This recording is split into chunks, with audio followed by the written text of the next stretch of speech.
सकाळी उघड्या गटारात एक छोटा टेम्पो फसला होता। मनोर ग्रामपंचायतीच्या उदासीनतेमुळे हा टेम्पो गटारात फसला होता। मात्र आता हा टेम्पो गटारातून बाहेर काढण्यात आला आहे।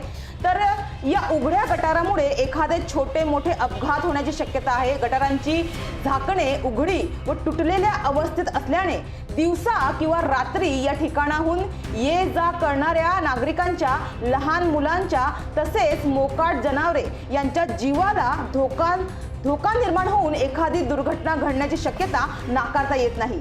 त्यामुळे या उघड्या गटारांच्या दुरुस्तीकडे ग्रामपंचायतीने लक्ष घालून ही उघडी असलेली गटारे दुरुस्त करण्यात यावी अशी मागणी नागरिकांनी केली आहे। एकंदरीत मनोर गावातील अशा उघड्या असलेल्या गटारांच्या झाकणांची दुरुस्ती करण्यात यावी अशी मागणी नागरिकांनी केली आहे।